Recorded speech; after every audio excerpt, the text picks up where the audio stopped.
Assalamualaikum, welcome back to my YouTube channel Worldly Affairs. I hope you all are doing good.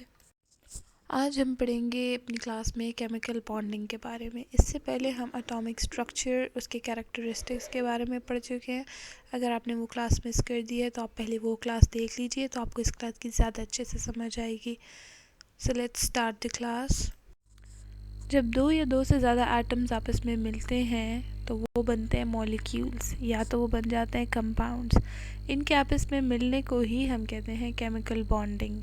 ठीक है, और chemical bonding किसी भी matter के किसी भी किस्म की प्रॉपर्टीज़ या बिहेवियर्स को आइडेंटिफाई करने के लिए बहुत ज़्यादा क्रूशियल है। ठीक है, तीन किस्म की हमारे पास केमिकल बॉन्ड्स होते हैं: आयोनिक, कोवेलेंट और मेटालिक। मैं आपको एक बेहतरीन मिसाल दे सकती हूँ कार्बन की। जैसे कि कार्बन के आपस में एटम्स के मिलने के स्ट्रक्चर से ही डिफरेंट किस्म के कार्बन के कंपोनेंट्स हमारे पास आते हैं। जैसे कि कोयला भी कार्बन है, ठीक है, उसके भी अंदर कार्बन ही है, लेकिन कार्बन की कंपोजिशन डिफरेंट है। इसके साथ साथ पेंसिल की जो लेड है हमारे पास, वो भी कार्बन है, लेकिन कंपोजिशन डिफरेंट होने की वजह से वो कोयला नहीं बनी बल्कि कार्बन की लेड बन गई है। ठीक है, और तीसरी किस्म हमारे पास डायमंड। डायमंड भी उसका बेसिक कंपोनेंट कार्बन ही है, लेकिन उसके केमिकल कंपोजिशन, उसका स्ट्रक्चर, एटम्स का, मॉलिक्यूल्स का डिफरेंट है फ्रॉम कोल एंड लेड, तो इसलिए वो डायमंड बन गया। तो डिफरेंट किस्म की केमिकल बॉन्डिंग से हमारे पास डिफरेंट किस्म के मैटर की बिहेवियर्स और प्रॉपर्टीज़ सामने आती हैं। केमिकल बॉन्डिंग की पहली किस्म हमारे पास है आयोनिक बॉन्डिंग। ठीक है, आयोनिक बॉन्डिंग में एक एटम दूसरे एटम के साथ इस तरह से इन्वॉल्व करता है कि वो अपना एक इलेक्ट्रॉन दूसरे एटम को दे देता है। ठीक है, इलेक्ट्रॉन्स क्या है मैं आपको पढ़ा चुकी हूँ पहले। यूजुअली इसमें एक मेटल और एक नॉन मेटल एटम जो है तो हमारे पास इन्वॉल्व होते हैं, और जो एक स्पेयर इलेक्ट्रॉन एक के पास होता है यूजुअली मेटल के पास, तो वो दूसरे को दे देता है अपना वो वाला एक वैलेंस इलेक्ट्रॉन। ठीक है, जिसकी वजह से एक आयोनिक बॉन्डिंग बन जाती है। जो मेटल होता है वो पॉजिटिवली चार्ज आयन बन जाता है, जिसको हम केटायन कहते हैं, और जो नॉन मेटल होता है वो नेगेटिवली चार्ज आयन बन जाता है, जिसको हम एनायन कहते हैं। ठीक है, जो दे रहा होता है अपना इलेक्ट्रॉन वो पॉजिटिव हो जाता है, और जो ले रहा होता है वो बन जाता है नेगेटिवली, एक केटायन एक एनायन। ठीक है, और ये दोनों ऑपोजिटली चार्ज्ड एटम्स जो होते हैं आपस में एक स्ट्रॉन्ग इलेक्ट्रोस्टैटिक फोर्स की वजह से हेल्ड हो जाते हैं। इलेक्ट्रॉन भी शेयर किया होता है इन्होंने, तो इनको हम कहते हैं आयोनिक बॉन्डिंग। ठीक है, जैसे कि अगर हम एक मिसाल देखें तो हमारे पास है सोडियम क्लोराइड। जो हमारे पास कॉमन टेबल सॉल्ट होता है उसके अंदर होता है सोडियम और क्लोराइड। सोडियम का जो एक वैलेंस इलेक्ट्रॉन है, जैसे कि आप इमेज में देख सकते हैं, वो क्लोरीन को दे देता है। ठीक है, और इस तरह से ये दोनों एक आयोनिक बॉन्डिंग बना लेते हैं। ठीक है, इस किस्म के कंपाउंड्स जिनकी आयोनिक बॉन्डिंग होती है उनके बॉइलिंग पॉइंट्स और जो है तो मेल्टिंग पॉइंट्स और बॉइलिंग पॉइंट्स दोनों हाई होते हैं। ठीक है, जल्दी पिघलते भी हैं, जल्दी बॉयल भी हो जाते हैं, और मोल्टन और डिज़ोल्व स्टेट में इलेक्ट्रिसिटी भी कंडक्ट कर लेते हैं। दूसरी टाइप हमारे पास है कोवेलेंट बॉन्ड।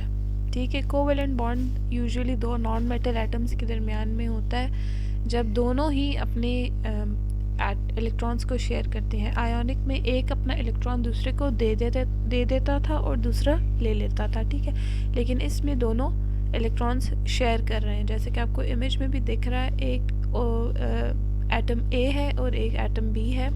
उन दोनों ने अपने इलेक्ट्रॉन्स को शेयर करके बनाया है एक कोवेलेंट बॉन्ड। इन कोवेलेंट बॉन्ड्स को हम कहते हैं कोवेलेंट मॉलिक्यूल्स। ठीक है, एक इलेक्ट्रॉन शेयर करने से सिंगल, दो से डबल, तीन से ट्रिपल बॉन्ड्स भी बन सकते हैं। ठीक है, सिंगल कोवेलेंट, डबल कोवेलेंट और ट्रिपल कोवेलेंट बॉन्ड्स हमारे पास बनते हैं। इनके मेल्टिंग और बॉइलिंग पॉइंट्स बहुत कम होते हैं और ये इलेक्ट्रिसिटी कंडक्ट नहीं कर सकते। नेक्स्ट हमारे पास है मेटालिक बॉन्डिंग। मेटालिक बॉन्डिंग जो है तो मेटल एटम्स के दरमियान में होती है। इसमें भी मेटल एटम्स जो है तो इलेक्ट्रॉन्स को आपस में शेयर करते हैं कोवेलेंट बॉन्ड्स की तरह, लेकिन कोवेलेंट बॉन्ड की तरह दो पर्टिकुलर एटम्स अपने इलेक्ट्रॉन्स को आपस में शेयर नहीं कर रहे होते, बल्कि इनके इलेक्ट्रॉन्स डीलोकलाइज्ड होते हैं और फ्रीली मूव कर रहे होते हैं मेटल के सरफेस पे। ठीक है, इन इलेक्ट्रॉन्स की जो डीलोकलाइजेशन है, इसी की वजह से मेटल्स की बहुत सारी प्रॉपर्टीज़ और कैरेक्टरिस्टिक्स बनते हैं, जैसे कि कंडक्टिविटी, उसमें से बिजली पास हो सकती है। ठीक है, वो इलेक्ट्रिसिटी को पास कर सकता है, कंडक्ट कर सकता है। मेलेबिलिटी, उसकी शेप को हम चेंज कर सकते हैं, एक शेप से दूसरी शेप में कन्वर्ट किया जा सकता है उसको। और डक्टिलिटी, यानी कि उसको ड्रॉ किया जा सकता है पतली वायर्स में भी विदाउट लूजिंग इट्स स्ट्रेंथ और विदाउट बीइंग डैमेज्ड। ठीक है, और इसके साथ साथ जो इसकी मेटल्स की शाइनी सरफेस होती है, शाइनी अपीयरेंस होती है, वो भी मेटालिक बॉन्ड्स की वजह से ही होती है। कोवेलेंट बॉन्ड की दो फर्दर टाइप्स हमारे पास हैं, polar and non polar covalent bond. अगर तो इलेक्ट्रॉन्स उसमें जो शेयर हो रहे हैं वो इवनली शेयर हो रहे हैं तो उसको हम कहते हैं नॉन पोलर बॉन्ड। ठीक है, लेकिन अगर इलेक्ट्रॉन्स अनइवनली शेयर हो रहे हैं बिटवीन द एटम्स तो उसको हम कहेंगे पोलर कोवेलेंट बॉन्ड। ठीक है, किसी भी एटम की इलेक्ट्रॉन्स को अट्रैक्ट करने की पावर डिटरमाइन करती है कि उस बॉन्ड की पोलैरिटी कितनी है।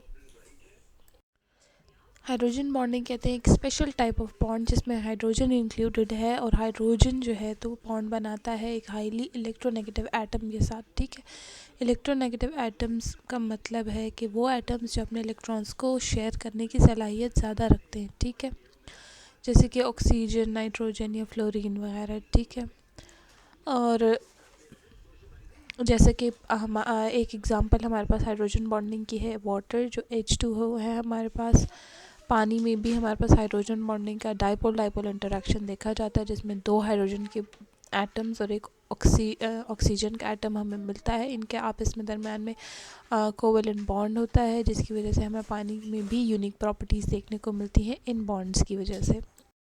आज की क्लास में हमने पढ़ा है केमिकल बॉन्डिंग के बारे में, उसकी डिफरेंट टाइप्स के बारे में, जो कि कोवेलेंट, आयोनिक और मेटालिक बॉन्डिंग है, हमने इसके बारे में पढ़ा है। हमने कोवेलेंट के types, polar and non polar covalent bonds के बारे में पढ़ा है। हमने special type of bonding, hydrogen bonding के बारे में पढ़ा है।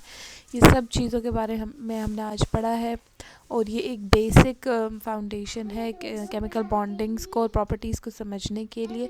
केमिकल बॉन्डिंग्स किसी भी पर्टिकुलर सब्सटेंस के प्रॉपर्टीज़ को और कैरेक्टरिस्टिक्स को आइडेंटिफाई करने के लिए, उनको समझने के लिए, अंडरस्टैंड करने के लिए बहुत ज़्यादा ज़रूरी है कि उसकी मॉलिक्यूलर ज्योमेट्री और बॉन्ड एंगल्स और बॉन्ड की स्ट्रेंथ्स को समझा जाए, किसी भी पर्टिकुलर कंपाउंड को समझा जाए, ताकि किसी भी सब्सटेंस की प्रॉपर्टीज़ को ज़्यादा क्लियरली आइडेंटिफाई किया जा सके।